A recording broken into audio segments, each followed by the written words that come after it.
Salut tout le monde, avant de commencer la vidéo, je tiens à préciser que celle-ci sera en audio. En effet, moi je suis aveugle, donc c'est compliqué de me filmer. Là j'ai réussi, mais je vais pas rester dans cette position 20 ans. Donc du coup, je vous retrouve pour la vidéo en audio. J'espère que le contenu, lui, restera le même pour vous. Goodbye.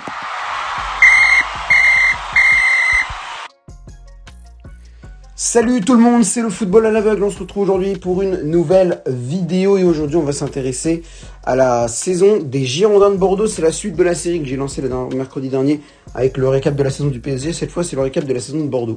Alors elle devait sortir mercredi dernier mais j'ai eu un contretemps du style fatigue et tout. Donc elle avait du temps à sortir mais là elle est prête, ça y est. Alors du coup on va commencer ça par débriefer la saison de Bordeaux au niveau statistique. Donc au niveau des points, différence de but, tout ça, Bordeaux a terminé dernier de Ligue 1. Donc voilà, pas de commentaires. Avec 31 points, avec 52 buts marqués. Par contre, c'est 91 pris. Voilà, 91 pris, c'est quand même beaucoup. C'est, je pense, la pire. Je crois, c'est la pire défense d'Europe. Les Bordelais, malheureusement, c'est la pire défense d'Europe. Et les nombreuses recrues n'y ont rien changé. Les arrivées de Ricardo Mangas, de Jadon Mensah et tout ça, n'y ont pas changé grand-chose. Qu'est-ce qu'on peut dire d'autre au niveau de cette saison, au niveau de statistiques? On peut donner le nom du meilleur buteur. Il s'agit de l'attaquant sud-coréen que vous connaissez sûrement, Wang Wi-jo, qui a terminé avec 11 buts l'exercice et 2 passes décisives. C'est pas mal, mais 2 passes décisives, c'est rien comparé au meilleur passeur bordelais de la saison. Il s'agit de Yacine Adli, qui je pense va être bien convoité cette saison, enfin pour le mercato estival. Yacine Adli qui a terminé la saison avec 7 passes décisives. 7 passes décisives, franchement pour 11 buts et 7 passes décisives pour un relégable, les statistiques de meilleur buteur et meilleur passeur sont pas franchement dégueulasses. Hein. Franchement, meilleur buteur et meilleur passeur, 7 buts et 11 buts et 7 passes décisives, pour moi, c'est franchement acceptable. 7 passes décisives, je crois que c'était le total qu'avait Jonathan Bamba la saison dernière, ou je sais plus qui, mais franchement, c'est pas mal. Je pense que ça prévoit de bonnes choses pour Wang et Adli la saison prochaine. Même s'ils changent de club, je pense que vu que Bordeaux va en Ligue 2, Wang et Adli vont partir. Mais où, je ne sais pas, mais je pense que ça présage de bonnes choses pour eux. Et Adli, il a fini avec 1 but seulement pendant de la saison. Yacine Adli a fini avec seulement 1 but. Et donc 7 passes décisives. Quoi dire de la saison de Bordeaux? Bon, elle a été sportivement ratée, hein, je trouve, avec des performances regrettables. Clairement regrettables. Il n'y a pas beaucoup de matchs où Bordeaux m'a plu. En termes de jeu, peut-être le dernier match, Brest-Bordeaux, je trouve que c'était plus décontracté. Après, j'ai pas vraiment suivi toute la rencontre. Mais bon, mettre 4 buts à Brest, c'est pas un résultat dégueulasse non plus. Il y a eu le Bordeaux-PSG aussi. Hein, le Bordeaux-PSG avec la victoire 3-2 de Paris, quand même. Mais 3-2, 2 buts quand même marqués par les Bordelais, avec de belles performances. Clairement, je pense que c'est les meilleurs buteurs et passeurs qui ont été les meilleurs cette saison. Sinon, le reste, c'était très bas. Il y a eu Sékou Mara quand même, qui je trouve que qui s'est un petit peu démarqué aussi dans cette équipe bordelaise. Le problème pour moi c'est la défense. La défense se sont pris beaucoup trop de buts. Ils se sont pris beaucoup de valises cette saison par Rennes, par Lyon, par il y a eu qui? Il y a eu Marseille. Non, pas Marseille. Il y a eu Rennes, Lyon. Il y a eu c'est qui? Je sais plus trop qui leur en a mis, mais en tout cas ils en ont pris des belles. Malheureusement les Bordelais, Montpellier, je crois. Montpellier on leur en a mis une aussi. Le Gaëtan Poussin, le gardien aussi. J'ai du mal à le trouver mauvais, Gaëtan Poussin, mais par contre sur le match face à Lyon, malheureusement c'était largement pas assez pour le gardien bordelais qui a pris la relève de Benoît Costil, qui a eu des déboires cette saison avec les supporters bordelais. D'ailleurs, parlons-en, il y a eu beaucoup de tensions avec la direction bordelaise cette saison entre supporters et direction. Du coup, il y a eu des petites même des grosses tensions entre supporters bordelais et direction bordelaise.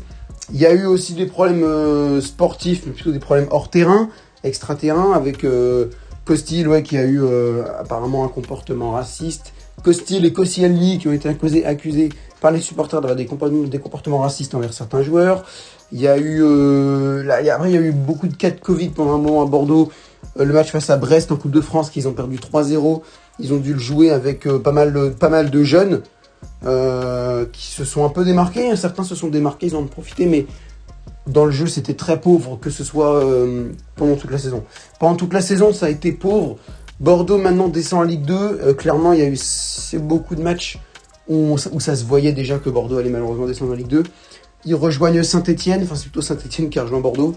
Ça va faire 2 clubs emblématiques de France dans le 2e échelon du championnat français. Donc ça va faire bizarre à regarder.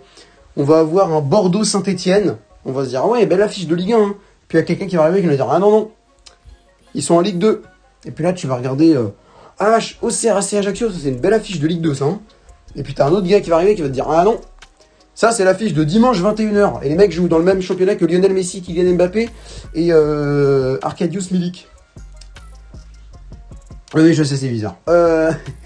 C'est vraiment bizarre.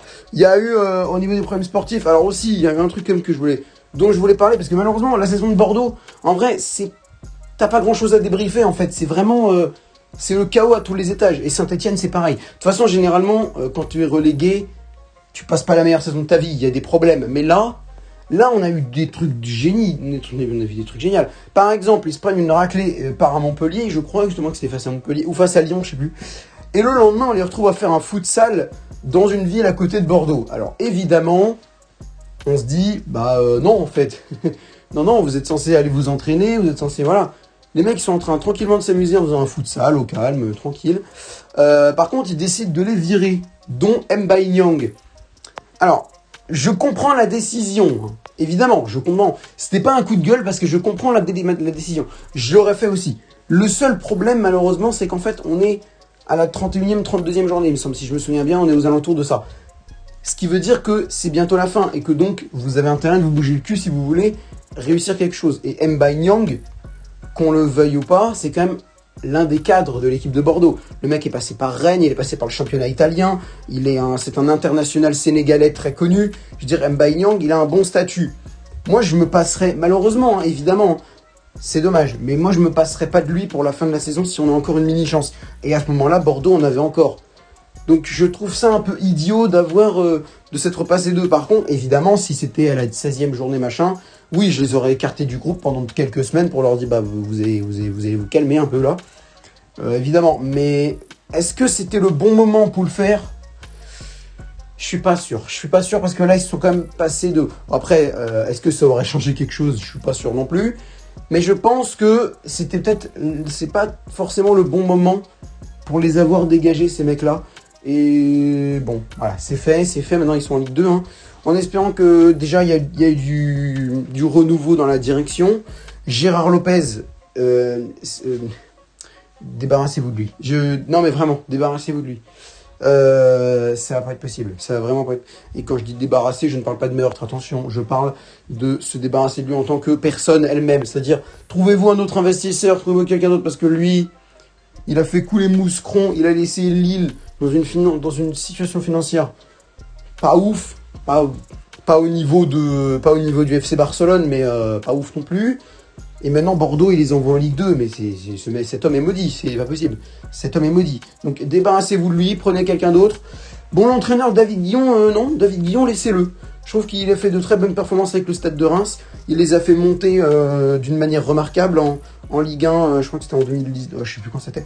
Mais en tout cas, non, gardez David Guillon, je pense qu'il est juste arrivé trop tard, il n'a pas eu le temps de tout bien organiser, et puis la saison était déjà bien ancrée dans le merdisme total. Donc je pense que c'est pas la faute de David Guillon. Donc pour moi, gardez-le. Moi, je vous conseillerais de le garder. Et puis, bonne chance pour la saison prochaine. Hein. Qu'est-ce que vous voulez qu'on dise de plus ? Franchement, c'était une saison désespérante. Hein. De toute façon, de la part de la SSE et du FCGB, c'était une saison de merde, c'est sûr. Et le Saint-Etienne-Bordeaux, nul. Nul. C'était vraiment pourri. Je remercie tous ceux qui ont regardé cette vidéo. N'hésitez pas à lâcher un like, à commenter, à partager et à vous abonner en activant la cloche de notification.